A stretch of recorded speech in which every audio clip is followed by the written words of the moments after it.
Vamos con continuar con el análisis del libro primero y continuando con el título tercero.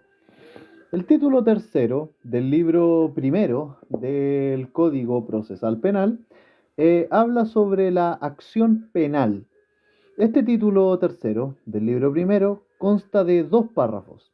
El párrafo primero se refiere a la clase de acciones y es del cual vamos a hablar a continuación. Este parte en el artículo 53 del Código Procesal Penal y este artículo 53 se refiere a la clasificación de la acción penal. La acción penal puede ser pública o privada. La acción penal pública para la persecución de todo delito que no esté sometido a regla especial debe ser ejercida de oficio por el Ministerio Público. Hola, ¿qué tal? Muchas gracias por el apoyo. Además, esta acción penal pública la pueden ejercer las personas que determine la ley, con arreglo a lo que diga el Código Procesal Penal. Se concede la acción penal pública siempre, se concede siempre esta acción para la persecución de delitos cometidos contra menores de edad. La acción penal privada, la acción penal privada, a contrario sensu, solo puede ser ejercida por la víctima. Muchas gracias XXZZ. Excepcionalmente, algunos delitos de acción penal pública requieren denuncia previa de la víctima. Esta es la que se conoce como la acción penal mixta.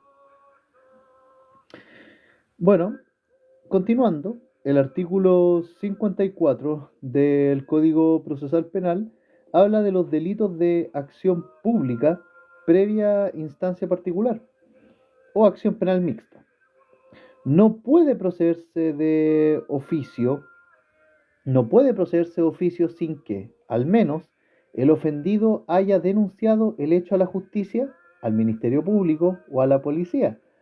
Los delitos de acción penal mixta o previa instancia particular son los delitos de lesiones previstas tanto en el artículo 399 como en el 494, número 5 del Código Procesal Penal, la violación de domicilio, violación de secretos, amenazas, etc.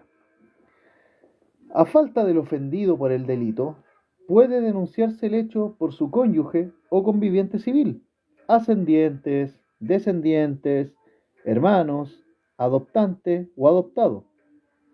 Cuando el ofendido, cuando el ofendido se encuentre imposibilitado de realizar libremente la denuncia, o cuando quienes pudieran formularla por este se encuentren imposibilitados, el Ministerio Público va a proceder de oficio. En cuanto a los delitos de acción privada, en cuanto a los delitos de acción privada, estos están señalados en el artículo 55 del Código Procesal Penal. Y estos no podrán ser ejercidos por otras personas que no sean la víctima. Y estos delitos de acción penal privada, cuya acción solo la puede ejercer la víctima, son: primero, el delito de injuria y calumnia; segundo, la provocación a duelo y el descrédito público por no haber sido aceptado; tercero, el matrimonio del menor llevado a cabo sin consentimiento de las personas designadas por la ley y celebrado de acuerdo con el funcionario llamado a autorizarlo. Relativo a la renuncia de la acción penal, relativo a la renuncia de la acción penal, esta se encuentra señalada en el artículo 56 del Código Procesal Penal. ¿A qué se refiere esto? La acción penal pública no se extingue por la renuncia del ofendido, ojo con eso, pero sí se extingue la acción penal privada y la civil derivada de cualquier clase de delitos. Si el delito es de aquellos que no se pueden perseguir sin previa instancia particular, la renuncia de la víctima extingue la acción penal, salvo si se trata de delitos contra menores de edad. esta renuncia no la puede realizar el Ministerio Público. El Ministerio Público no puede renunciar a la acción penal previa instancia particular. ¿Cuáles son los efectos relativos de la renuncia? Bueno, la renuncia tiene los siguientes efectos relativos. La renuncia de la acción penal solo afecta al renunciante y a sus sucesores, y no a otras personas a quienes también corresponda la acción. La responsabilidad penal, que ahora la vamos a precisar ahora, la responsabilidad penal, que viene estando señalada en el artículo 58 del Código Procesal Penal, señala que la acción penal, fuere pública o privada, no puede entablarse sino en contra de las personas responsables del delito. La acción penal, fuere pública o privada, no puede entablarse sino en contra de las personas responsables del delito. Esta responsabilidad solo puede hacerse efectiva en las personas naturales. En cuanto a las personas jurídicas, responden los que hayan intervenido en actos punibles, sin perjuicio de la responsabilidad civil que les afectare. Vamos a avanzar ahora al párrafo segundo del título tercero del libro primero del Código Procesal Penal, y que se refiere a las acciones civiles. Esto es cuando de repente alguien están funando a alguien y le dicen vas a responder civil y penalmente por lo que has hecho. Bueno, a esto se refiere a lo que a esto se refiere. Está en el párrafo segundo del título 3 del libro primero del CPC. Y las acciones civiles en materia procesal penal tienen un principio general que está señalado en el artículo 59 del Código Procesal Penal. Y este principio general es: la acción civil que tenga por objeto la restitución de la cosa, la acción civil que tenga por objeto la restitución de la cosa, debe interponerse siempre durante el proceso penal. La acción civil que tenga por objeto la restitución de la cosa debe interponerse siempre durante el proceso penal. Por ejemplo, en caso de un robo o un hurto. Durante la tramitación del procedimiento penal, la víctima puede deducir contra el imputado todas las restantes acciones que tengan por objeto perseguir las responsabilidades civiles derivadas de un hecho punible. La víctima también puede ejercer estas acciones civiles en el tribunal civil que corresponda. Admitida tramitación la demanda civil en el proceso penal, no se puede deducir nuevamente esta acción civil en un juzgado civil. Ojo con eso.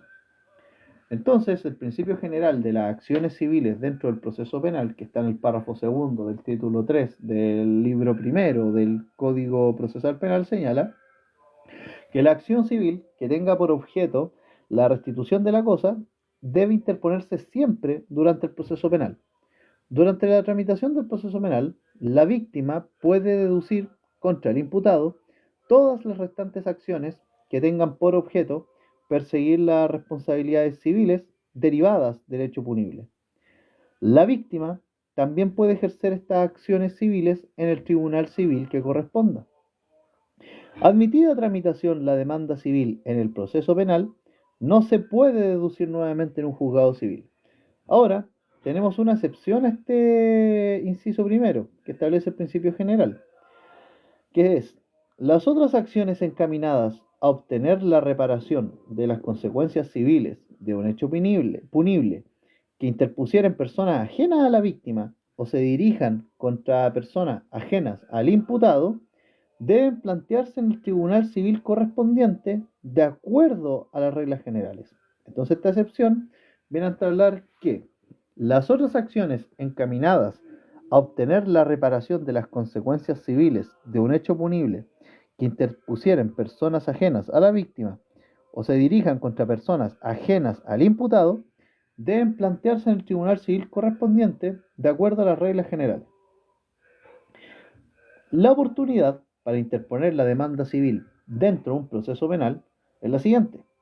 Bueno, si se interpone en el proceso penal, en la oportunidad señalada en el artículo 261 de este cuerpo legal, que es 15 días antes de la realización de la audiencia de preparación del juicio oral, ahí se tiene que interponer la demanda civil 15 en el proceso penal, que 15 días antes de la realización de la audiencia de preparación de juicio oral, por escrito y cumpliendo los requisitos del artículo 254 del Código de Procedimiento Civil. Tiene que ver con los requisitos comunes a toda demanda, que ustedes recordarán que son, bueno, la individualización de las partes, los fundamentos de hecho y de derecho, las peticiones concretas, la determinación del tribunal. Ustedes verán. La demanda civil del querellante debe deducirse conjuntamente con su escrito de adhesión o acusación. La demanda civil del querellante debe deducirse conjuntamente con su escrito de adhesión o acusación. La demanda civil, además, tiene que indicar los medios de prueba de los cuales pretenda valerse. La demanda civil en el proceso penal también tiene que pasar por una preparación, y esta preparación de la demanda civil está señalada en el artículo 61 del Código Civil, y que señala que, posterior a la audiencia de formalización de investigación, la víctima podrá preparar la demanda civil solicitando la práctica de diligencias que considere necesarias para esclarecer los hechos que son objeto de su demanda.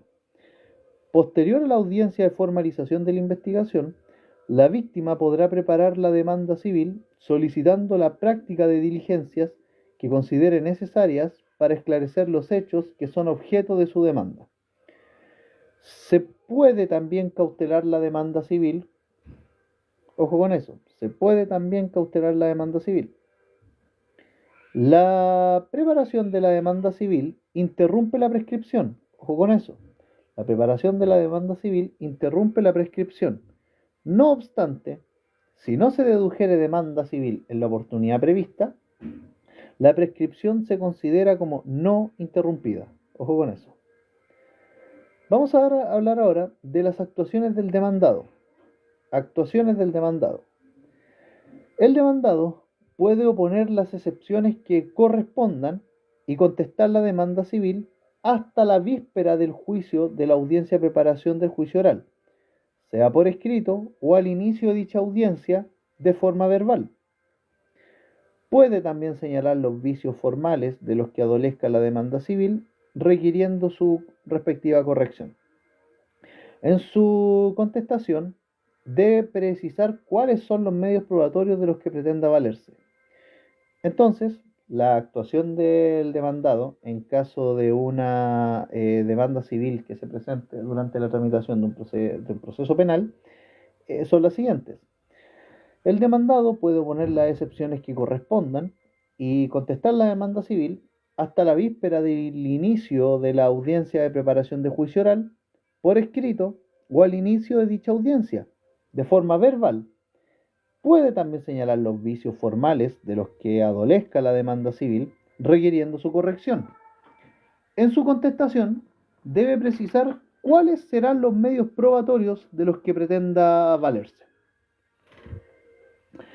Ahora, vamos a hablar respecto a los incidentes relacionados con la demanda y la contestación.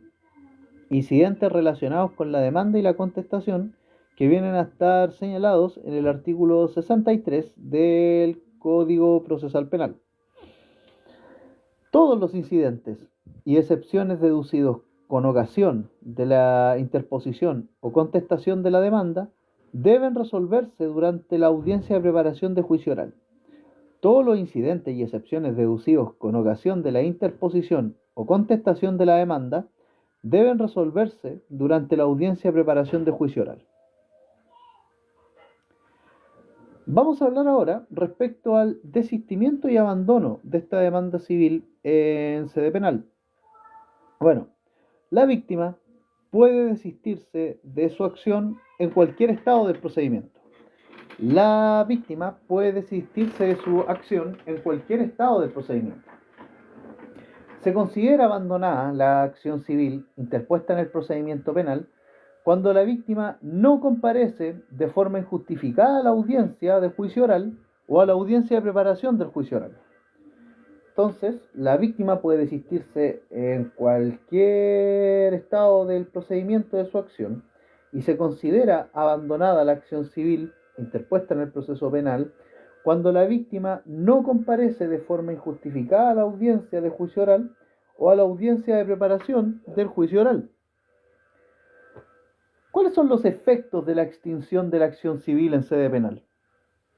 Los efectos de la extinción de la acción civil en sede penal son que, extinguida la acción civil, no se entiende extinguida la acción penal para la persecución del hecho punible. Son dos cosas distintas. Extinguida la acción civil, no se entiende extinguida la acción penal para perseguir el hecho punible. Hablemos ahora del efecto del ejercicio exclusivo de la acción civil, o los efectos del ejercicio exclusivo de la acción civil, que está señalado en el artículo 66 del Código Procesal Penal. Cuando solo se ejerce la acción civil respecto de un hecho punible de acción privada, cuando solo se ejerce la acción civil respecto de un hecho punible de acción privada, se considera extinguida por ello la acción penal, pero solo cuando se trate de un hecho punible de acción privada. Ahora, para estos efectos, no constituye ejercicio de la acción civil la solicitud de diligencia destinada a preparar la demanda civil o asegurar su resultado, que se formularen en el procedimiento penal. Entonces, los efectos del ejercicio exclusivo de la acción civil, conforme al artículo 66 del Código de Procedimiento Civil, es que cuando solo se ejerce la acción civil respecto de un hecho punible de acción privada, se considera extinguida, por ello, la acción penal. Para estos efectos, no constituye ejercicio de la acción civil la solicitud de diligencias destinadas a preparar la demanda civil o asegurar su resultado, que se formulen dentro del proceso penal. Hablemos ahora de la interdependencia de la acción civil respecto de la acción penal. Interdependencia de la acción civil respecto de la acción penal. Esto está señalado en el artículo 67 del Código Procesal Penal. Interdependencia de la acción civil respecto de la acción penal. La circunstancia de dictarse sentencia absolutoria en materia penal no impide que se dé lugar a la acción civil si es que es legalmente procedente, claro está. La absolución penal no libera de posibles sanciones civiles. Entonces, la circunstancia de dictarse una sentencia absolutoria en materia penal no impide que se dé lugar a la acción civil si es que es legalmente procedente. La absolución penal tampoco libera de posibles sanciones civiles necesariamente. Ahora, respecto al curso de la acción civil ante la suspensión o terminación del procedimiento penal, podemos precisar lo siguiente.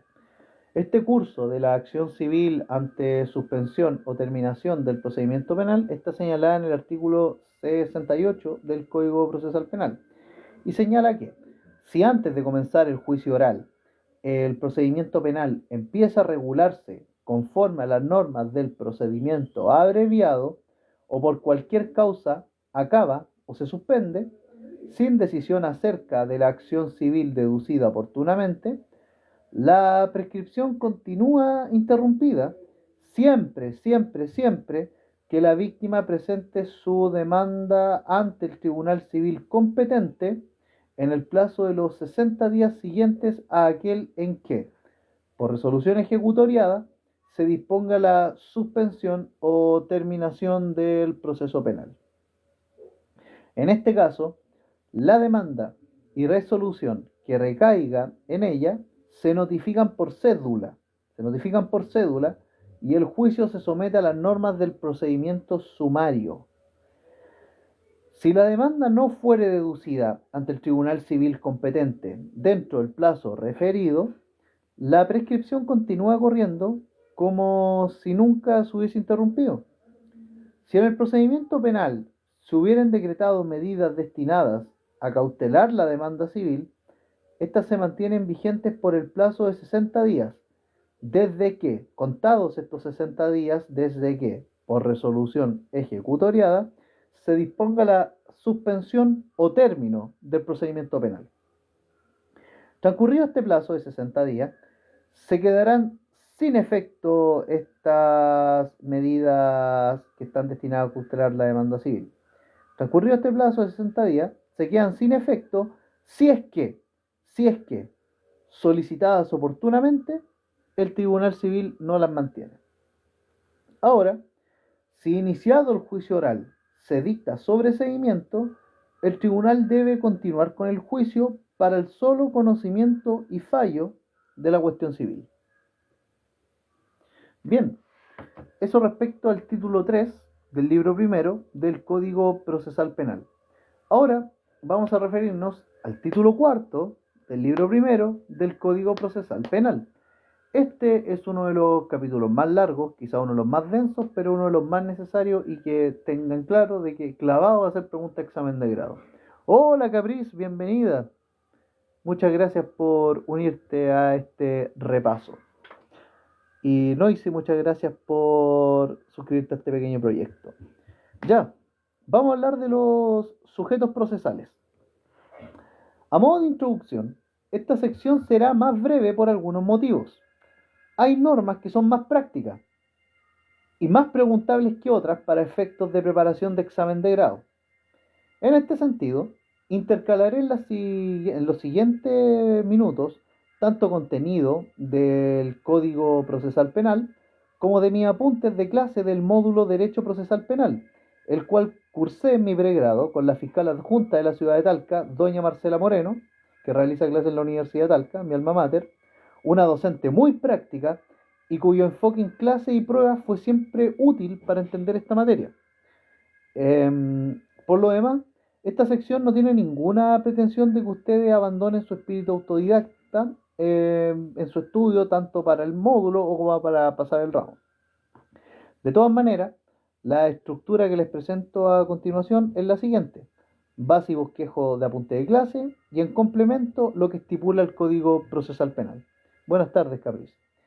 El estudio de los intervinientes en el proceso penal o sujetos procesales dentro del derecho procesal penal es fundamental para entender el foco del proceso, como también el rol de cada uno de estos que le compete a cada uno de estos en la búsqueda de la verdad y la resolución de conflictos de relevancia jurídica que observamos dentro del derecho procesal penal y derecho penal en este caso.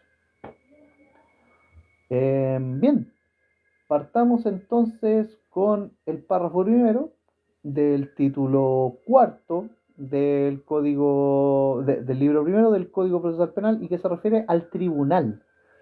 Esto está regulado, el primer sujeto procesal está regulado entre los artículos 69 al 76 del Código Procesal Penal. Y bueno, el artículo 69, inciso primero del Código Procesal Penal, señala que, salvo expresa disposición en contrario, cada vez que el Código Procesal Penal ocupe la palabra juez, se refiere al juez de garantía. El tribunal de juicio oral en lo penal es el tribunal encargado de conocer los juicios de esta índole. Según el contexto de la disposición, la palabra juez puede referirse a los jueces de garantía, al TOP o a ambos, el TOP, el Tribunal de Juicio Oral en lo Penal. Y por tribunal, según el contexto de la norma, puede ser el juzgado de garantía, el TOP, la Corte de Apelaciones o la Corte Suprema, según el caso. Esto está relacionado con el criterio de interpretación lógica y contextual del Código Civil. Las normas se van a interpretar en el contexto en el que estén intercaladas. El artículo 157 del Código Orgánico de Tribunales se refiere al principio de territorialidad, donde el tribunal conoce de los asuntos que se hayan cometido en su territorio jurisdiccional y que dan motivo al juicio. El delito se considera cometido donde comienza su ejecución. El delito se considera cometido donde se inicia su ejecución. Tranquila, Capriz. Bueno, está de más recordar y a todas las personas que están escuchando que todo lo que estemos grabando acá va a subirse a nuestro canal de YouTube, donde están disponibles estas y muchas clases más. Y bueno, todo live que se graba acá se va a subir. Hoy día, de hecho, también hay que subir los repasos que hicimos a los conceptos de derecho de familia en los días anteriores. Pero bueno, continuemos. Bueno, Señalado eso, vamos a hablar ahora del juez de garantía competente, que está señalado en el artículo 70 del Código Procesal Penal. El juez de garantía competente, señalado en el artículo 70 del Código Procesal Penal, se pronuncia sobre autorizaciones judiciales previas que solicita el Ministerio Público. Y con respecto a las audiencias de control de detención, el juez competente es el que emite la orden de detención. La excepción a este precepto es una detención que se practique en una ciudad que es asiento de corte asiento de corte de apelaciones distinta, donde el juez competente será el juez del lugar donde se efectúe la detención. Entonces, con respecto a las audiencias de control de detención, el juez competente es el que emite la orden de detención. La excepción a este precepto es una detención que se practique en una ciudad asiento de corte de apelaciones distinta, donde el juez competente será el juez del lugar donde se efectúe la detención. Ojo, ojo con un detalle que no es menor. La Ilustrísima Corte de Apelaciones de la región metropolitana, porque la verdad es que hay dos, está la de Santiago y la de San Miguel, pero aquí la norma señala la Corte de Apelaciones de la región metropolitana, siempre es competente para controlar la detención del tribunal que emitió la orden. Siempre es competente para controlar la detención del tribunal que emitió la orden. La orden de detención del tribunal que emitió la orden. Bueno, por así decirlo, esta norma que acabamos de ver es un reflejo del centralismo que todavía está súper, hiper, mega presente en este país. Al parecer a los políticos de turno les gusta el sistema portaliano, pero bueno, no nos vamos a meter en ese tema. En caso de actuaciones u órdenes urgentes que deban efectuarse fuera del territorio jurisdiccional del juzgado de garantía, el Ministerio Público debe pedir autorización directa al juez de garantía del lugar en donde se emite la actuación u orden. Y una vez realizada la diligencia o cumplida la orden, el Ministerio Público da cuenta a la brevedad al juez de garantía competente del respectivo procedimiento. Si se suscita un conflicto de competencia entre jueces de varios juzgados de garantía en cuanto al conocimiento de una misma causa criminal, en esta situación se pone el artículo 72 del Código Procesal Penal. En caso de un conflicto de competencia entre varios jueces de juzgados de garantía respecto al conocimiento de una misma causa criminal. Y bueno, y mientras no se dirima esta competencia, cada uno de estos está facultado para realizar actuaciones urgentes y otorgar autorizaciones siempre que, con el mismo carácter, le solicite el Ministerio Público. De los jueces entre quienes se suscite la controversia, aquel del territorio jurisdiccional en que se encuentren los privados de libertad se va a resolver sobre la libertad del imputado o el privado de libertad. Entonces, de entre los jueces entre quienes se suscite la controversia, aquel del territorio jurisdiccional en que se encuentren los privados de libertad, este va a ser el que va a resolver sobre la libertad de estos que están restringidos de libertad. Dirimida ya la competencia, y a esto se refiere el artículo 73 del Código Procesal Penal, dirimida la competencia, son puestas inmediatamente a disposición del juez competente las personas privadas de libertad. Así también los antecedentes que se encuentren en manos de los otros jueces. Todas las actuaciones practicadas ante los jueces que resulten incompetentes serán válidas, sin necesidad de que las ratifique posteriormente el juez declarado competente. Ojo con este detalle. Todas las actuaciones practicadas ante los jueces que resulten ser incompetentes serán válidas, sin necesidad de que las ratifique posteriormente el juez declarado competente. Ahora vamos a referirnos a otra institución procesal, pero aplicada en esta materia de contienda de competencia entre jueces, pero que también está presente cuando nosotros estudiamos disposiciones comunes y normas comunes a todo procedimiento y juicio ordinario, que es la preclusión. Pero aquí nos vamos a referir a la preclusión de los conflictos de competencia. Preclusión de los conflictos de competencia conforme al artículo 74 del Código Procesal Penal. Y señala, transcurridos 3 días, el caso preclusión de conflictos de competencia, transcurridos 3 días desde la notificación de la resolución que fija la fecha de realización de la audiencia de juicio oral, la incompetencia territorial del Tribunal de Juicio Oral en lo Penal no podrá ser declarada de oficio ni promovida por las partes. En caso de conflictos de competencia presentados en audiencia, no se suspende la tramitación, pero, no se pronuncia la resolución del artículo 277 del Código Procesal Penal. ¿Cuál es esta resolución? La que está ligada al auto de apertura del juicio oral. Por favor, la gente que me escucha, ¿se va entendiendo? ¿Va quedando claro? ¿Es confuso? Por favor, le agradezco la retroalimentación. Ya. Entonces, la preclusión de conflictos de competencia señala que, transcurridos 3 días desde la notificación de la resolución que fija la fecha de realización de la audiencia de juicio oral, la incompetencia territorial del TOP, Tribunal de Juicio Oral en lo Penal, no puede ser declarada de oficio ni promovida por las partes. En caso de conflictos de competencia presentados en audiencia, no se suspende la tramitación, pero no se pronuncia el auto de apertura, por así decirlo. Oh, no, amigo, lo siento, que seguramente yo no me estoy explicando bien. Ya, vale. Bueno, pero la explicación que doy es medio confusa, ¿no? Ya, vale.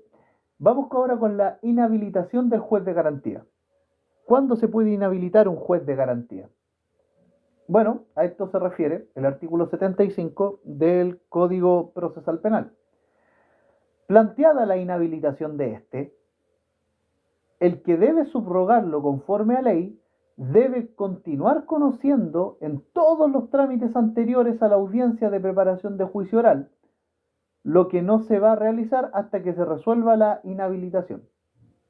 Planteada la inhabilitación del juez de garantía, el que debe subrogarlo, o reemplazarlo, mejor dicho, para que se entienda, pero subrogarlo, el que deba subrogarlo, conforme a ley, debe continuar conociendo de todos los trámites anteriores a la audiencia de preparación de juicio oral, la que no se va a realizar hasta que se resuelva la inhabilitación. Ya, muchas gracias, Lizeth. Sí, la verdad es que es bastante enredada, un poquito densa la materia, no se los voy a negar. También sufro con esto. Bien, vamos a hablar de la inhabilitación de los jueces, pero no del juez de garantía, sino de los jueces que conocen del Tribunal de Juicio Oral en lo Penal. Señalar que los juzgados de garantía son juzgados unipersonales porque es solo un juez el que conoce el asunto que es puesto a su conocimiento. En cambio, el Tribunal de Juicio Oral en lo Penal, aquí resuelven 3, por lo tanto es un tribunal que se conoce como colegiado. Los tribunales colegiados son aquellos que tienen más de un juez. Los que tienen un juez son tribunales unipersonales. Bueno, esto seguramente lo saben, pero no está de más recalcarlo. Vale. La inhabilitación entonces de los jueces del Tribunal de Juicio Oral en lo Penal. La solicitud de inhabilitación de los jueces del Tribunal de Juicio Oral en lo Penal se plantea a más tardar dentro de los 3 días siguientes a la notificación de la resolución que fija la fecha para el juicio oral y se resuelve con anterioridad al inicio de dicha audiencia.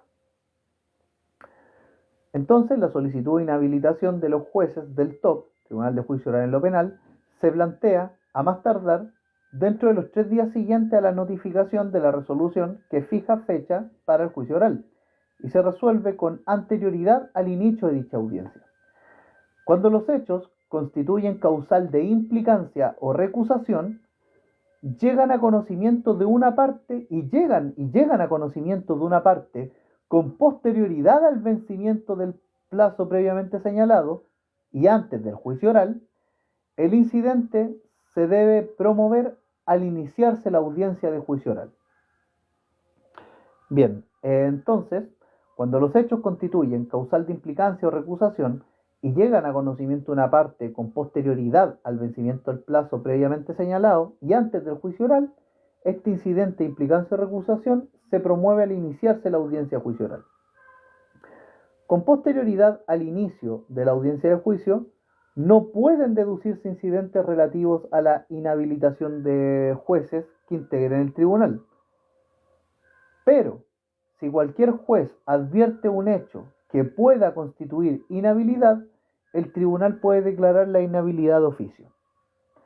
El tribunal continúa funcionando con exclusión de él o los miembros inhabilitados, hasta que queden mínimo 2, con los que se puede alcanzar unanimidad en la sentencia definitiva. Ahora, si no se cumple nada de lo anterior, se anula todo lo obrado en el juicio oral. Si no se cumple todo lo anterior, se anula todo lo obrado en el juicio oral. Entonces, ojo con esto. Incluso si se declara la inhabilidad de un ministro, el tribunal continúa funcionando con exclusión de este hasta que queden mínimo 2, con los que pueda alcanzarse la unanimidad en una sentencia definitiva. Y ahora, si no se cumple nada de lo anterior, se anula todo lo obrado en el juicio oral. Ya, eso es respecto al primer interviniente en el proceso penal, que es el tribunal en este caso. Ahora vamos con el segundo sujeto procesal involucrado, el segundo interviniente en el proceso penal. ¿Y quién es el segundo interviniente? El Ministerio Público. El Ministerio Público, amigos míos. Que, ojo, está señalado en los artículos 77 y 78 bis, del artículo 77 al 78 bis del Código Procesal Penal. El Ministerio Público es un organismo autónomo con personalidad jurídica y patrimonio propio. Es un organismo autónomo el Ministerio Público con personalidad jurídica y patrimonio propio. Es un órgano jerarquizado, en tanto es encabezado por el fiscal nacional, que imparte instrucciones sobre la política criminal y criterios de aplicación obligatorios para todos los fiscales del país. Ojo, el Ministerio Público no ejerce funciones jurisdiccionales. El Ministerio Público no ejerce funciones jurisdiccionales. El Ministerio Público no ejerce funciones jurisdiccionales. ¿Por qué lo repito 3 veces? Porque han caído grandes personas en un examen de grado porque esta cosa no queda lo suficientemente clara. Y como uno no quiere que nadie se caiga en esto, es bueno repetirlo.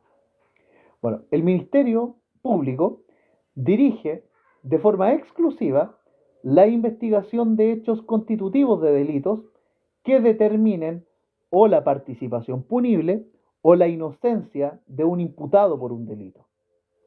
Aquí se involucra directamente el principio de objetividad, que esta cuestión es pregunta de prueba y de examen de grado. ¿Qué es el principio de objetividad? El principio de objetividad no se encuentra definido en el Código Procesal Penal, pero lo pillamos en el artículo 3 de la Ley Orgánica Constitucional del Ministerio Público.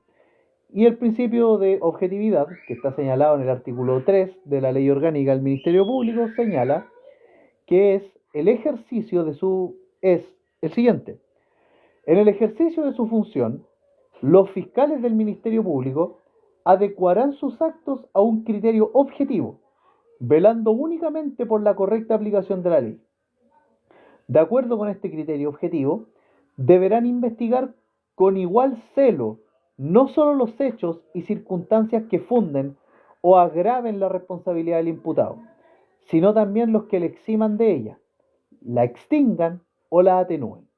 Entonces, este principio de objetividad, señalado en el artículo 3 de la Ley Orgánica Constitucional del Ministerio Público, que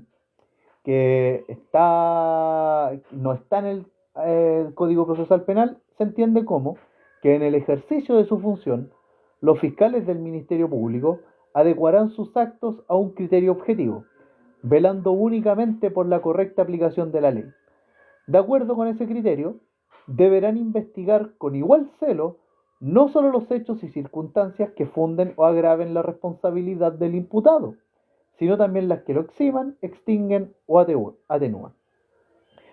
Este principio de objetividad comprende tanto medidas para proteger víctimas y proteger testigos, y esto incluye a víctimas de tráfico y trata de personas, como está señalado en el artículo 78 bis del Código Procesal Penal. Hola Patricio, ¿qué tal? Bueno, la verdad es que varias instituciones son cuestionables en nuestro ordenamiento jurídico. Algunas incluso por su aplicación práctica. De hecho, ustedes pueden revisar en YouTube los lives que hemos grabado. Hay instituciones que probablemente no se las van a ustedes nunca las van a ver en su vida práctica, como por ejemplo la reserva de acciones o la reserva de excepciones, a propósito de la sentencia definitiva de un juicio ejecutivo. Es rarísimo que vean eso, pero hay que aprenderlo igual. Bien, eh, vamos a hablar ahora de la jerarquía del Ministerio Público. Eh, los que están a la cabeza, los mandamases, el voz del Ministerio Público, por así decirlo, es el fiscal nacional. El fiscal nacional es el jefe superior y responsable de su funcionamiento. El fiscal nacional es el jefe superior y el responsable del funcionamiento del Ministerio Público. Eh, el segundo al mando, o el que está por debajo del fiscal nacional, mejor dicho, es el fiscal regional. El fiscal regional se encarga del ejercicio de las funciones y atribuciones de los ministerios públicos en regiones, por ellos mismos o por fiscales adjuntos. El fiscal regional, bueno, entonces se encarga del ejercicio de las funciones y atribuciones del Ministerio Público en regiones, por ellos mismos o por fiscales adjuntos. Y después de los fiscales regionales vienen los fiscales adjuntos. Y los fiscales adjuntos, que fiscal adjunto es mi profesora, que me enseñó todo esto que les estoy ahora compartiendo con ustedes, los fiscales adjuntos ejercen funciones del Ministerio Público en su fiscalía local, en la Fiscalía de Talca, en la Fiscalía de Curicó, en la Fiscalía de Rancagua, etc. Ejercen las funciones del Ministerio Público en su fiscalía local, dirigen la investigación de hechos punibles, cumplen las instrucciones generales emitidas tanto por el fiscal nacional como por el fiscal regional y obedecen las instrucciones particulares de los fiscales regionales. Por debajo de los fiscales adjuntos está, o si podemos considerarlo por debajo, claro, tenemos el Consejo General, que la verdad es que no está abajo de los fiscales adjuntos, sino es parte de la jerarquía, que es el Consejo General, que es un órgano consultivo compuesto por el fiscal nacional y los fiscales regionales. El Consejo General es un órgano consultivo compuesto por el fiscal nacional y los fiscales regionales. Bueno, claro, Patricio, lo que pasa es que, bueno, Ministerio Público de repente muchas veces se olvida que son personas los que están detrás, pues entonces, de que pasa eso, de que puede pasar eso, a veces es inevitable. Pues. Bien, ¿cuáles son las facultades del Ministerio Público? Las facultades del Ministerio Público están señaladas en el artículo 77 del Código Procesal Penal. Y las facultades del Ministerio Público son cuatro que tienen que tener bien en consideración. Primero, ejercer la acción penal pública en los casos que la ley determine, como ya vimos anteriormente. Ejercer la acción penal pública en los casos que la ley determine. Practicar diligencias conducentes al éxito de la investigación. Practicar diligencias conducentes al éxito de la investigación. Dirigir las actuaciones de la policía. Ojo con eso. El Ministerio Público debe dirigir las actuaciones de la policía y, bueno, sujetarse al principio de objetividad que ya definimos anteriormente. Sujetarse al principio de objetividad. ¿Cuáles son los deberes y actividades obligatorias del Ministerio Público? Los deberes y actividades obligatorias del Ministerio Público están señalados en el artículo 78 del Código Procesal Penal y son los siguientes. Primero, son deberes del Ministerio Público para con las víctimas, ojo con eso, son deberes del Ministerio Público para con las víctimas, primero, la información y protección de las víctimas, facilitarle su intervención en el proceso,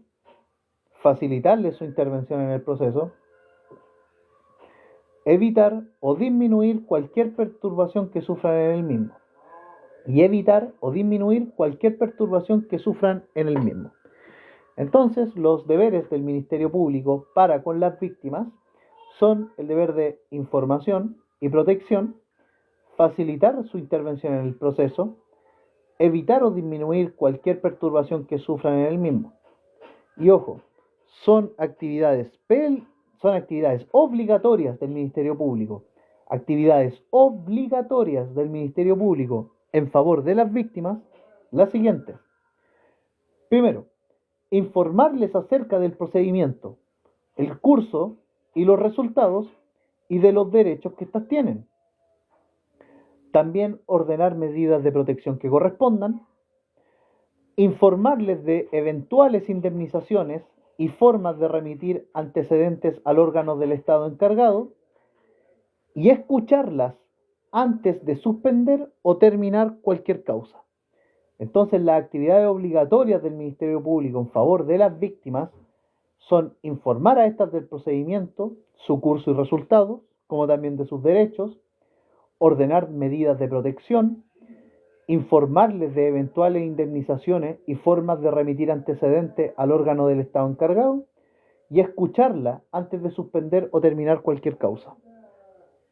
Ojo con el principio de objetividad, que esta cuestión es pregunta de prueba y pregunta de grado clavada, que no está en el Código Procesal Penal, pero sí en el artículo 3 de la Ley Orgánica Constitucional del Ministerio Público, y se refiere a que en el ejercicio de su función, los fiscales del Ministerio Público van a adecuar sus actos a un criterio objetivo, velando únicamente por la correcta aplicación de la ley. Y de acuerdo con este criterio de objetividad, deben investigar con igual celo tanto los hechos y circunstancias que funden o agraven la responsabilidad del imputado, como también los que la eximan de ella o la extinguen o atenúen. Vamos a hablar ahora del otro interviniente en el proceso penal. Otro interviniente en el proceso penal que es también importante y a ustedes les sonará ya por los memes que aparecen en TikTok.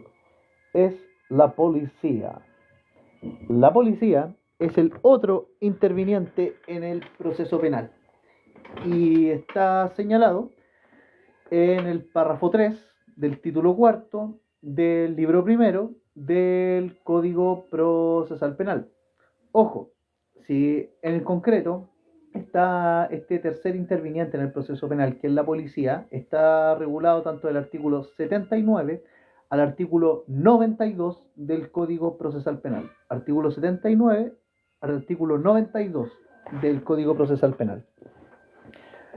Se parte señalando que la Policía de Investigaciones, la PDI, son auxiliares del Ministerio Público en la investigación y otras diligencias necesarias, tales como la actuación de investigación de los fiscales, cualquiera que sea necesaria para el esclarecimiento de los hechos, requiriéndole información a personas o funcionarios públicos, y otras diligencias necesarias vinculadas con las funciones de la Policía de Investigaciones en la conservación y registro de objetos, que está más precisada en el artículo 187. Pero en cuanto a la conservación y registro de objetos, se refiere a documentos e instrumentos que parecieran haber servido a la comisión de un hecho investigado o que provenga de éste o se encontrare en el sitio del suceso. Y otra función que tiene la PDI es en cuanto a los medios de prueba para esclarecer los hechos, en cuanto a testigos, huellas, fotos, videos, etc. Respecto de Carabineros de Chile, estos también están sujetos al Ministerio Público y realizan sus tareas bajo responsabilidad de los fiscales y de acuerdo a las instrucciones que los fiscales les impartan, sin perjuicio de la dependencia y obediencia que le deban a las autoridades de su propia institución. Carabineros de Chile cumple órdenes de los jueces para la tramitación del procedimiento. Y ahora, respecto de Gendarmería, estos conocen hechos cometidos en recintos penales. Respecto de Gendarmería, estos conocen hechos cometidos en recintos penales. Los funcionarios policiales deben cumplir sin más dilación órdenes de los jueces y de los fiscales cuya procedencia u oportunidad no pueden calificar, sin perjuicio de que pueden requerir la autorización judicial previa, salvo en aquellos casos donde deba exhibirse posteriormente. Los policías también pueden concretar diligencia autónoma, sin necesidad de recibir órdenes de los fiscales. Y estas diligencias autónomas que pueden concretar sin autorización de los fiscales son, primero, prestar auxilio a la víctima, obvio, para eso están, prestar auxilio a la víctima, practicar detención en casos de flagrancia, consignar testigos y declaraciones voluntarias de los mismos en el lugar del suceso o cuando se hayan recibido denuncias en casos de flagrancia, recibir las denuncias del público, las que informan de inmediato al Ministerio Público y otras que la ley señale. Entonces, estas diligencias autónomas de los policías son prestarle auxilio a las víctimas, practicar detención en casos de flagrancia, consignar testigos y declaraciones voluntarias de los mismos en el lugar del suceso o cuando se hayan recibido denuncias en caso de flagrancia, recibir denuncias del público, las que se informan de inmediato al Ministerio Público, entre otras que les señale la ley. Respecto al control de identidad, ojo, esto está súper vinculado con la función de los policías, relativo al control de identidad, esto está señalado en el artículo 85 del Código Procesal Penal. De hecho, tengo un post que ustedes pueden revisar en mi perfil. Sobre el control de identidad, sin autorización de los fiscales, la policía puede llevar a cabo este procedimiento de control de identidad en caso de que existan indicios de que una persona hubiere cometido o se disponga a cometer un delito, o pueda suministrar información útil sobre un crimen, delito, falta, simple delito, o también pueden realizar este control de identidad en caso de una persona encapuchada o que guarde su identidad, o también pueden realizar el control de identidad si tienen antecedente de que cierta persona tiene una orden de detención pendiente. El control preventivo de identidad tiene lugar del siguiente modo. Los policías deben exhibir su placa, señalando el nombre, grado y dotación, respetando la igualdad de trato y la no discriminación arbitraria. Esto está en el papel, en la práctica puede pasar o no, lo ideal es que pase, obvio. Pero el control preventivo de identidad se practica del siguiente modo. Los policías exhiben su placa, nombre, grado y dotación, respetan la igualdad de trato y la no discriminación arbitraria. Constituye una falta administrativa ejercer el control de identidad preventivo de manera abusiva o con trato denigrante a la persona. Falta administrativa sin perjuicio de la responsabilidad penal que procediere. Los derechos que tiene una persona que está sujeta a un control de identidad son los siguientes. Ojo con eso. Están señalados en el artículo 86 del Código Procesal Penal. Los derechos que una persona tiene cuando es sujeto a un control de identidad. Y son 4 derechos, que son: derecho a que se comunique con su familia o persona que indicare mientras esté en la unidad policial más cercana, derecho a no ser ingresado ni a celdas ni calabozos, y también tiene derecho a no estar en contacto con otros detenidos. Claro está, eran al final 3, no 4, pero están en el artículo 86 del Código Procesal Penal. Ahora, sobre las declaraciones del imputado ante la policía, estas están señaladas en el artículo 91 del Código Procesal Penal.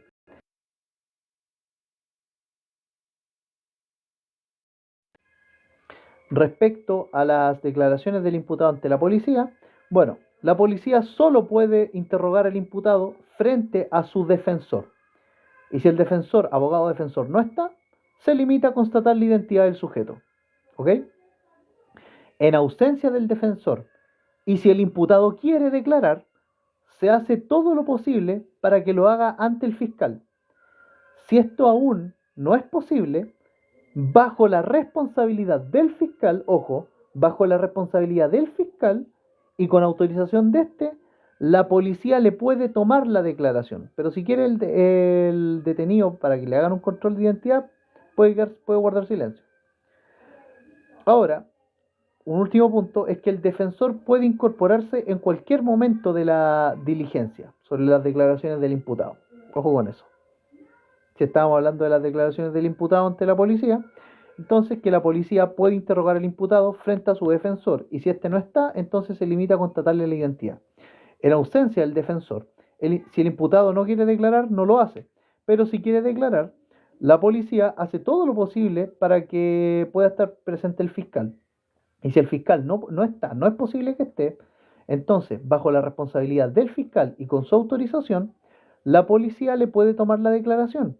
Y el defensor del imputado, puede incorporarse en cualquier momento a la diligencia. Ahora, señalar lo siguiente: los funcionarios policiales no pueden informar a los medios acerca de la identidad de los detenidos, imputados, testigos, peritos y en general de todo interviniente en el procedimiento e investigación de un hecho punible. Así lo señala el artículo 92 del Código Procesal Penal. Los funcionarios policiales tienen que guardar silencio respecto a la identidad de los detenidos, imputados y personas que intervienen en el procedimiento de investigación de un hecho punible. El Ministerio Público regulará también, mediante instrucciones generales, la forma en que la policía cumplirá sus funciones autónomas y de control de identidad, conforme al artículo 87 del Código Procesal Penal, así como la forma de proceder frente a hechos de los que tome conocimiento y respecto de los cuales los datos obtenidos sean insuficientes para determinar si hubo delito o no. También puede el Ministerio Público impartir instrucciones sobre la realización de diligencias inmediatas para la investigación de determinados delitos. Se considera falta contra el buen servicio de los funcionarios policiales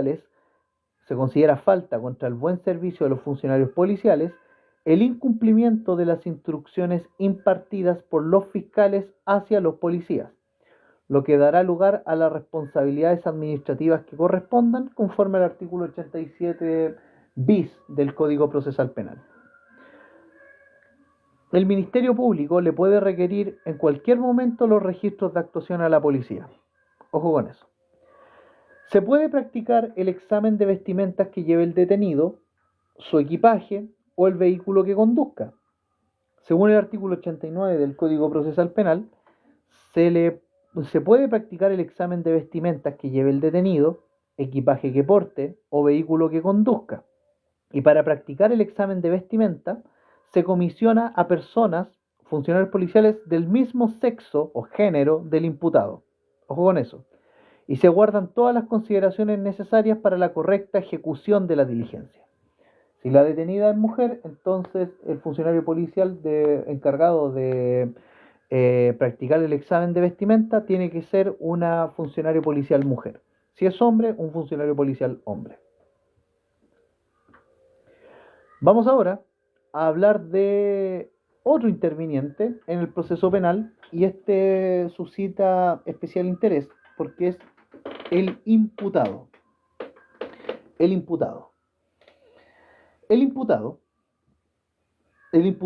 está señalado o regulado, mejor dicho, esta figura de los artículos 93 al 101 del Código Procesal Penal. Artículo 93 al 101 del Código Procesal Penal. El imputado es una calidad de uno de los intervinientes en el proceso penal. No tiene definición legal, pero podemos definirlo como una persona a la cual se le atribuye la comisión de un hecho punible. Es una persona a la cual se le atribuye la comisión de un hecho punible. Entiéndanlo así, la persona a la cual se le atribuye un delito. Listo. Vale.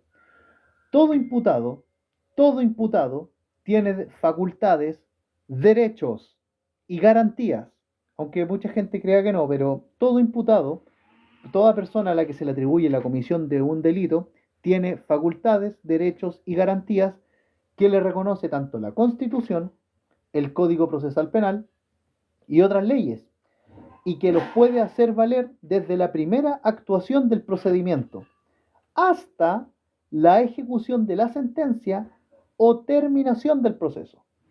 Todos estos derechos, facultades y garantías los puede hacer valer el imputado desde la primera actuación del procedimiento hasta la ejecución de la sentencia o terminación del proceso. Todo imputado puede hacer valer hasta la terminación del proceso sus derechos y garantías que le confieren las leyes. Se entiende por primera actuación del procedimiento cualquier diligencia o gestión que se realice por el tribunal o ante el tribunal en la que se le atribuye a una persona responsabilidad por un hecho punible. Entonces se entiende por la primera actuación del procedimiento cualquier diligencia o gestión que se realice por el tribunal o ante el tribunal competente en lo criminal, policía o ministerio público, en la que se le atribuye a una persona responsabilidad por un hecho punible. Bien, vamos a hablar ahora entonces cuáles son los derechos y garantías del imputado, de la persona imputada por un delito. O sea, ustedes, por ejemplo, le imputan un delito, ustedes robaron, ustedes mataron a alguien, ustedes hicieron lo que sea, tienen los siguientes derechos, si se les imputa este delito. Sus derechos están consagrados en el artículo 93 del Código Procesal Penal.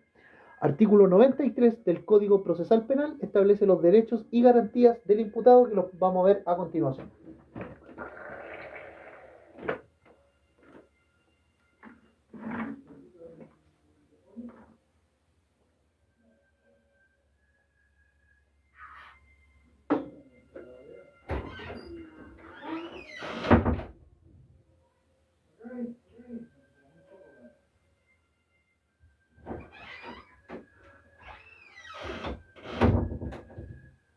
Entonces, si a vosotros se les imputa un delito, sus derechos y garantías que están consagrados en el artículo 93 del Código Procesal Penal son los siguientes. Primero, a que se les informe claramente de sus derechos y hechos que se les imputan. En la persona se les tiene que informar cuáles son sus derechos y de lo que se les está imputando. Otro derecho que ustedes tienen es a ser asistidos por un abogado en los actos iniciales de la investigación. Es como cuando les dicen tienen derecho a un abogado, claro. Tienen derecho a ser asistidos por un abogado en los actos iniciales de investigación. También tienen derecho a solicitarle diligencias a los fiscales destinadas a desvirtuar sus imputaciones. Tienen derecho a solicitarle diligencia a los fiscales con tal de que puedan desvirtuar sus imputaciones. Solicitarles diligencia a los fiscales. Pueden también incluso solicitar directamente al juez que cita una audiencia donde puede concurrir con su abogado o no a prestar declaración. Hola Clau, ¿qué tal? Bienvenida. Bueno, no le pueden tomar declaración si es que usted no está con su abogado defensor presente. No pueden obligar a hacer eso. Por eso tiene derecho a guardar silencio. Si usted la toman detenida y la tienen en algún lado y no está su abogado defensor, entonces no diga nada. No tiene la obligación de decirlo. Bien, otros derechos. Siempre, usted solo puede hablar si quiere. Bueno, si usted quiere tener al fiscal y no al defensor, también puede solicitarlo, pero no la pueden obligar a declarar si es que no está su defensor. De nada. Ya. Entonces, otro derecho que también tienen, en caso de que se les impute un delito, es solicitar directamente al juez que cite una audiencia donde ustedes pueden concurrir o no con su abogado a prestar una declaración. También tienen derecho a solicitar que se archive la investigación y su contenido, salvo si se declaró secreta. Tienen derecho también a solicitar un sobreseimiento definitivo y recurrir la resolución que la rechace. Derecho a solicitar un sobreseimiento definitivo y recurrir la resolución que se rechace. Tienen también derecho a guardar silencio o no prestar declaración, con lo que estábamos mencionando recién a Clau.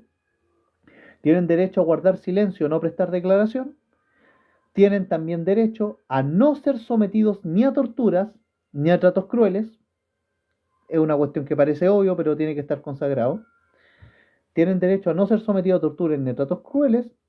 y tienen derecho sobre todo a no ser juzgados en su ausencia sin perjuicio de su situación de rebeldía. Ahora, si ustedes se arrancan y no van a audiencia, eso es otra cosa, pero en principio tienen derecho a no ser juzgados en su ausencia. No pueden, por ejemplo, tenerlo en una celda, hacer el juicio sin que ustedes estén presentes. Eso no se puede dar. Es un derecho de que ustedes tienen que estar presentes en su audiencia. Es lógico.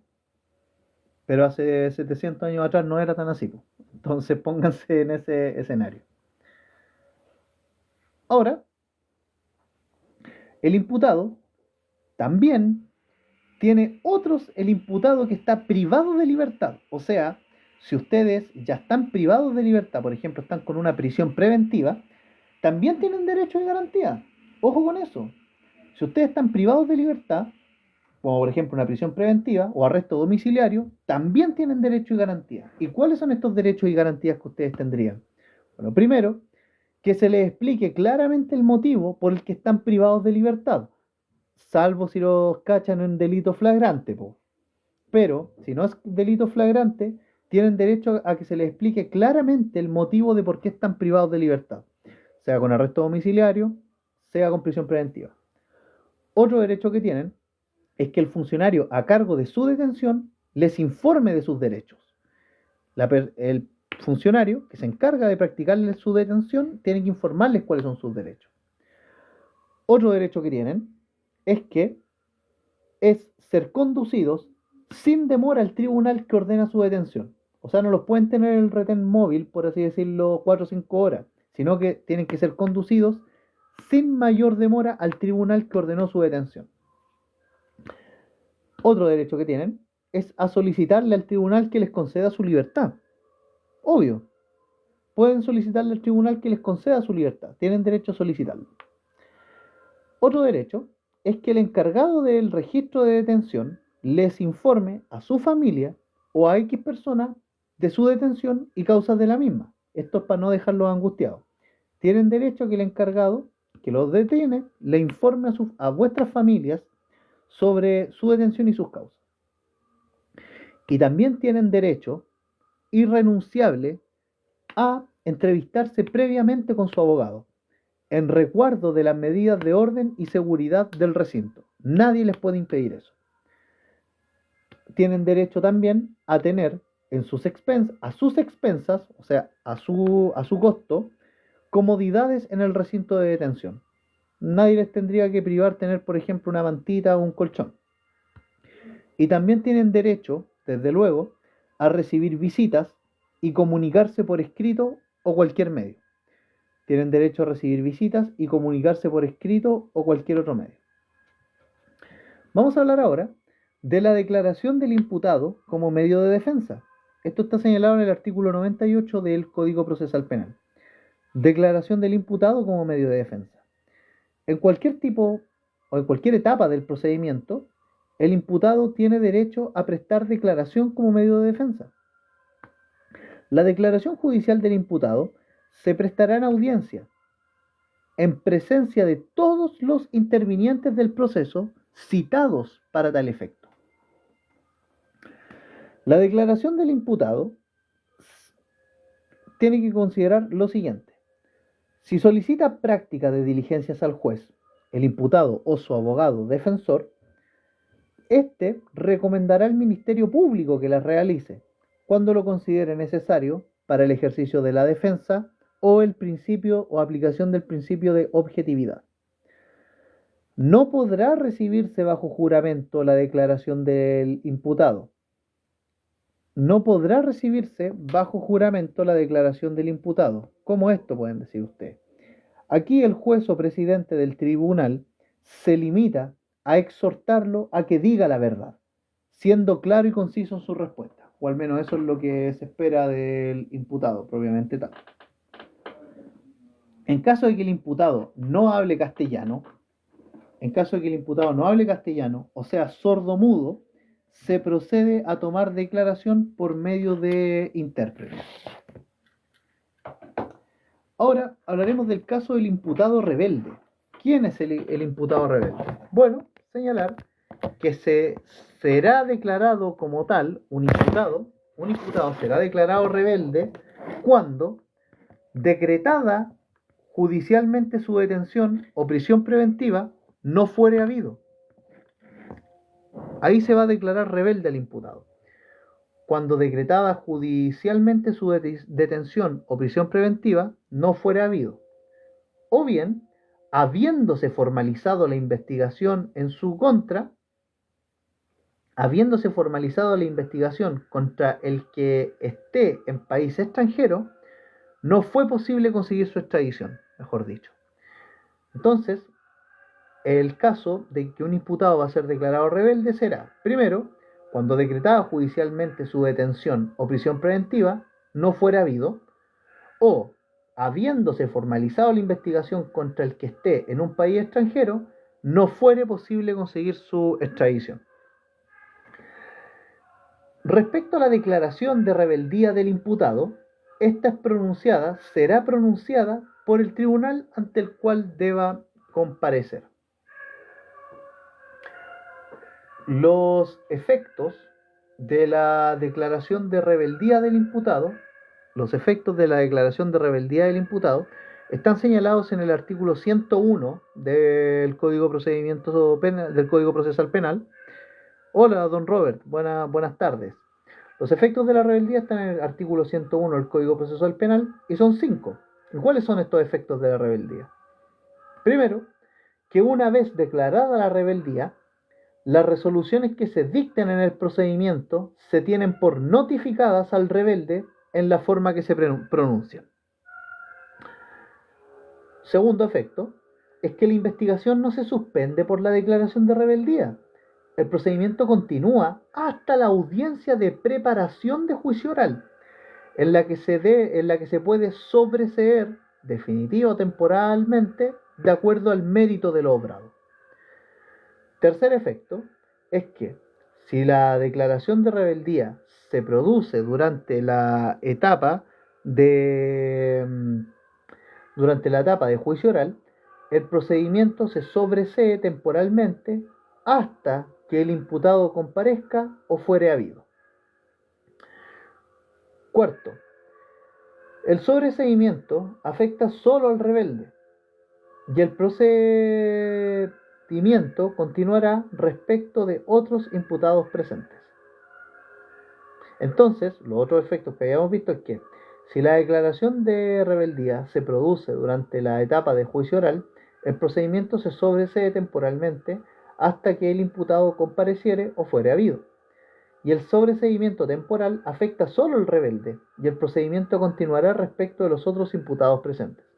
Un último efecto de la rebeldía es que si el imputado fuere habido, pagará las costas de su rebeldía a menos que justifique debidamente su ausencia.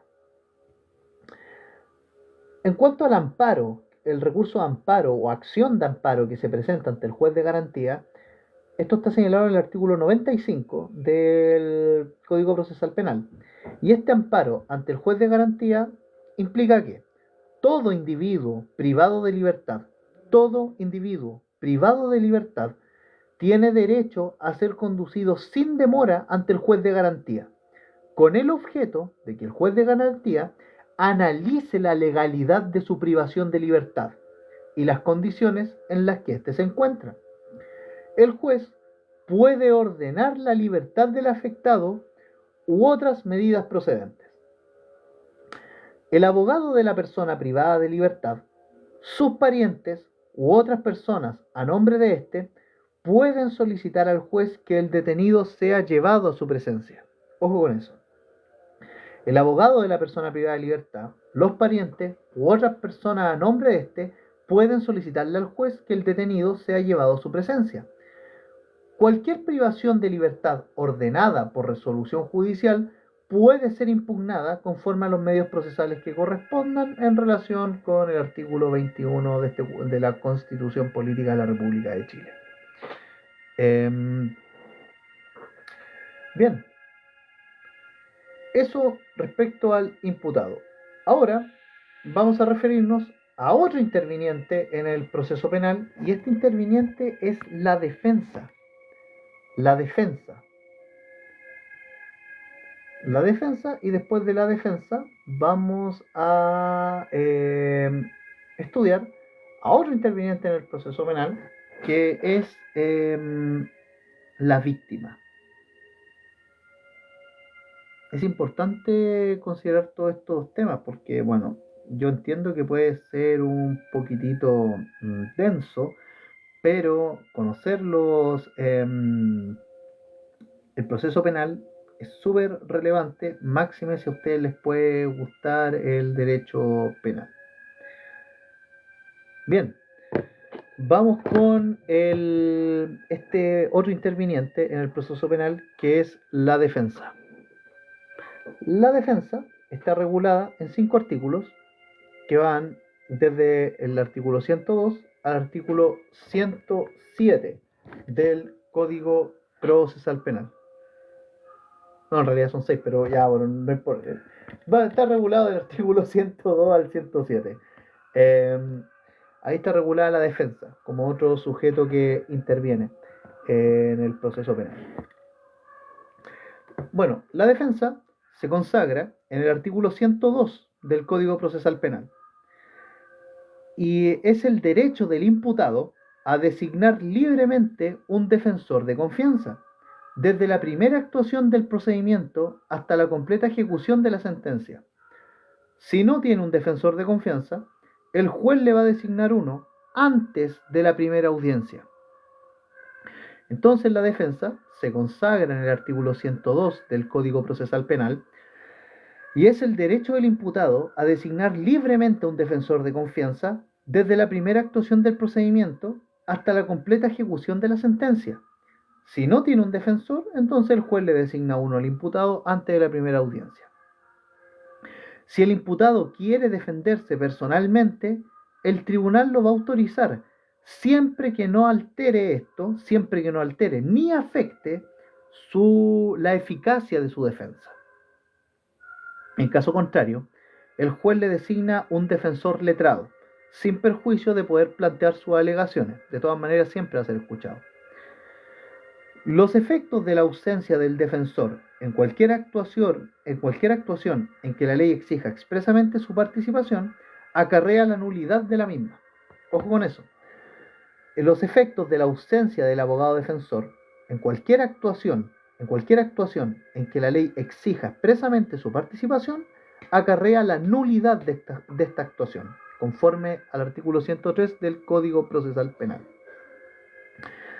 Ojo, aquí el artículo 103 bis señala, por así decirlo, un castigo al abogado negligente. Ojo con eso, castigo al abogado negligente, el artículo 103 bis del Código Procesal Penal.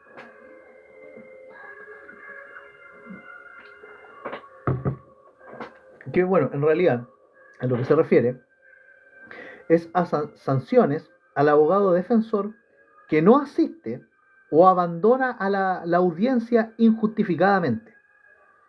Casos del defensor que no asiste a la audiencia o la abandona injustificadamente, sea de juicio oral, de preparación de juicio oral, o procedimiento abreviado, o a cualquiera de sus sesiones. ¿Y cuál es la sanción a este abogado? Bueno, suspensión del ejercicio de la profesión por no menos de 15 días y no más de 60.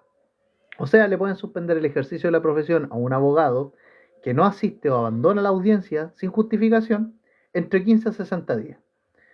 La misma sanción se le aplica al defensor que abandone injustificadamente la audiencia mientras éstas se desarrollan. Ojo con eso. El tribunal impone la sanción después de escuchar al afectado y recibir la prueba que ofreciere, si lo estima procedente. Entonces, bueno, estas son sanciones. Imagínense quedar 2 meses sin pega. Terrible, ¿no? ¿Cuántos clientes se te escapan? Ya. ¿Cuáles son los derechos y facultades del defensor?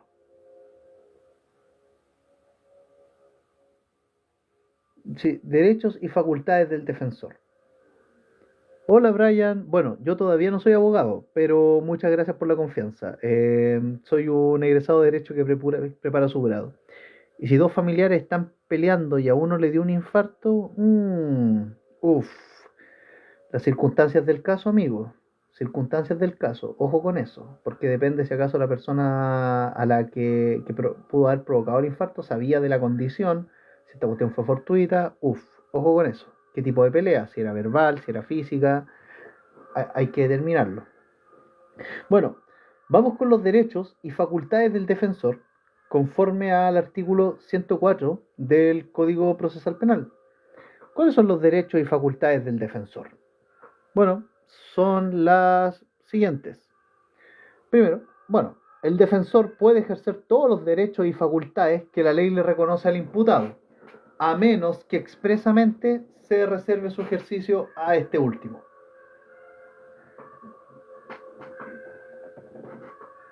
Entonces los derechos y facultades del defensor son los mismos que la ley le confiere al imputado, a menos que expresamente reserve su ejercicio a este último. Vamos a ver ahora una situación que se puede dar en muchos casos y que el abogado Pablo Armijo, que ustedes pueden ver un mini reportaje de Canal 13 que se llama El abogado de los malos, es súper entretenido, es cortito, dura 8 minutos, que pasa en caso de la defensa de varios imputados en un mismo proceso. Cae una banda y la banda contrata un solo abogado. Bueno, esto se da en la defensa de varios imputados en un mismo proceso.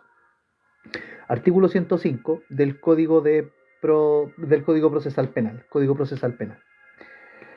Bueno, esta defensa de varios imputados puede ser asumida por un defensor común, a condición de que sus posiciones no sean incompatibles entre sí. Si el tribunal advierte incompatibilidad, la hace presente a los afectados y da plazo para que se resuelva o se elijan otros defensores.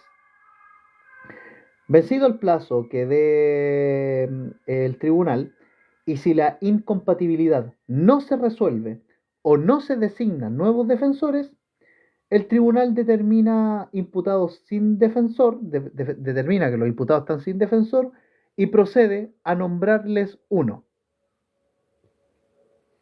Vamos a ver ahora la renuncia o abandono de la defensa. Renuncia o abandono de la defensa. Un abogado puede renunciar o abandonar la defensa porque se le paró, ¿no? Por así decirlo. Bueno, el artículo 106 dice lo siguiente. La renuncia formal no libera al defensor de realizar actos inmediatos y urgentes que impidan la indefensión del imputado. No procede la renuncia del defensor ni tampoco se va a admitir su renuncia dentro de los 10 días previos a la audiencia de juicio oral y 7 días antes de la audiencia de preparación de juicio oral. Entonces, claro, podría el abogado defensor renunciar o abandonar la defensa, pero con bastantes limitaciones. La renuncia formal no lo libera al defensor de realizar actos inmediatos y urgentes que impidan una indefensión al imputado. No pueden dejar al imputado en indefensión. Esto muestra nuestro sistema garantista. Ahora, la renuncia del defensor no procede ni se admite dentro de o los 10 días previos a la audiencia de juicio oral, 10 días previos a la audiencia de juicio oral, o 7 días antes de la audiencia de preparación de juicio oral. Aquí no se admite la renuncia o abandono de la defensa por parte del defensor. En caso de que el defensor incumpla, se le suspende el ejercicio de la profesión por no menos de 15 ni más de 60 días. Nuevamente, si decide abandonar, se le suspende el ejercicio de la profesión entre 15 y 60 días. Hola Diego, ¿qué tal? Espero que te haya ido muy bien. Las matemáticas para los estudiantes de Derecho son como jeroglíficos, claro.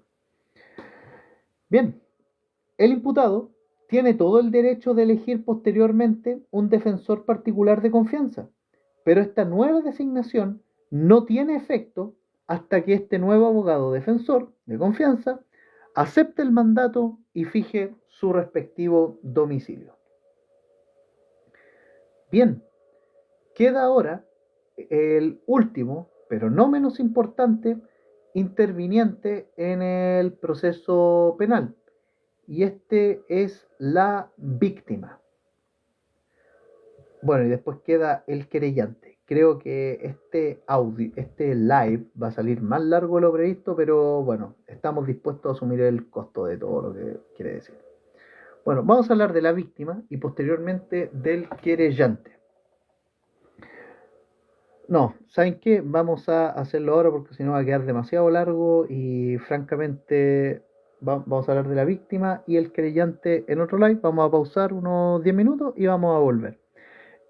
Muchas gracias a las personas que están presentes, desde Capriz, Diego, Axel, Doneste, Dani, Robert, Diego, etcétera. Así que nos vemos en un ratito. Muy agradecido y vamos a continuar con la víctima y el querellante después. Saludos cordiales, gente.